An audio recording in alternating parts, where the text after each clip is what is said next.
Hi there everyone, welcome to Office Tutorials by Technoholic. In this video, we will be talking about a very interesting feature of Microsoft Word. This feature actually will make your life easy, especially on those cases where we have similar content but have certain variables.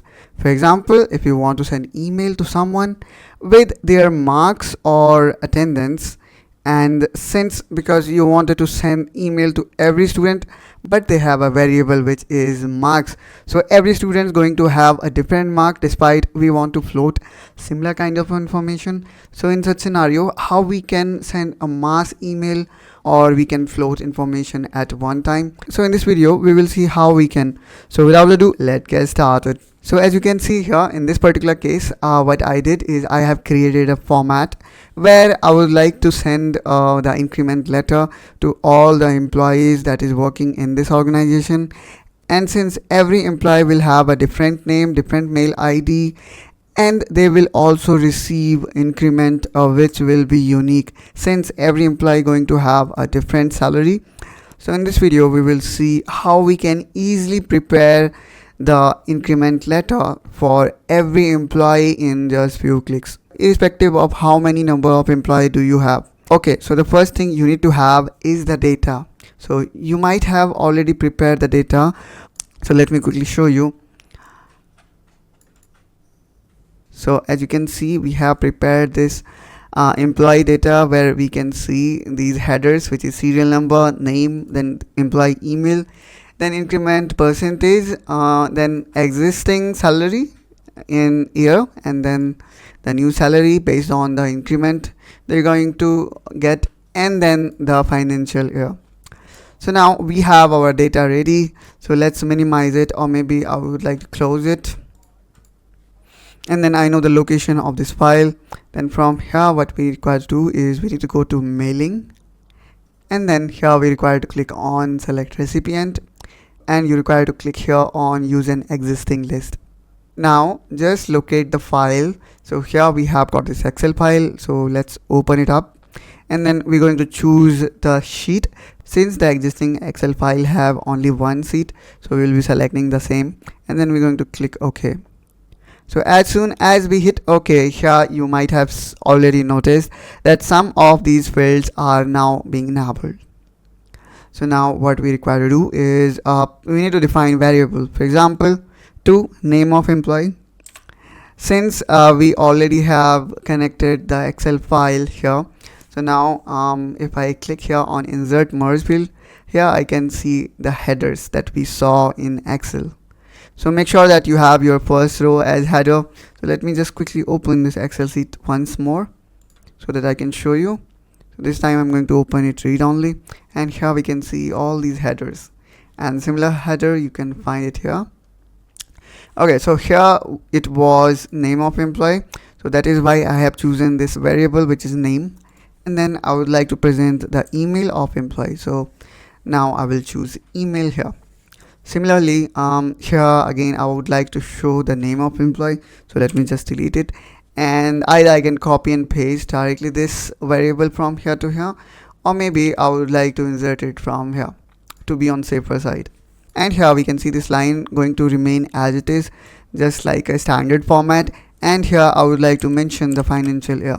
So again we have taken it as a variable. Maybe that was not required, but still, you know, I have created this as a variable. Now we can see we are glad to announce an increment of amount. So here we're going to mention the increment. So let's choose this increment, okay, which is percentage. So I will be writing percent, and then on your existing salary. So the existing salary was here. So let me choose this existing, and then we have the new salary. So let's choose this new salary. So in this way guys, we have added all the variables that is needed in this letter. Now the thing we need to do is we can customize it if needed. Okay, so let me just quickly show you how we can. For that, again let's click on this edit recipient list, and from here we can see all our rows being imported here, and from here we can choose for whom we don't want to send this email. So in this way we can actually customize it. So let's say you have this long list and you want to customize, so you can also use advanced functionality, like you can use filters here, and then you can filter the values utilizing all kind of permutation and combination. So in this case I would like to send this increment letter for all, so that is why I'm not modifying anything, but I just wanted to show you that you can customize the list as well. And let's say you want to see the preview before printing it, so you can always press this button, which is preview result, and as soon as I'm going to press this button you can see the preview. So let me just press this button, and here we go guys, everything here now got changed. And if I press this button, you may see how this variable going to change. So we are just seeing how all the values are changing based on the data that we have imported from Excel. So in this way actually we can verify whether the email that we're going to send is okay or not. Now let's just click on this finish and merge button, and let's say you want to send these email directly, then you can click here on this send email, and then here you make subject, and in this way we can actually send this email. In my case I would like to make a printout of it, so instead of choosing send email I would like to choose print document. So let's click here on this print document, and I would like to print all, so I will be choosing all, and then I will press OK. Now from here we can select the printer. In this case I would like to select PDF, so we have selected PDF. Now I will hit OK, and now I need to save it. So let me save this document at my desktop, and now I will click on save. Now we have just printed all the increment letter for our employees.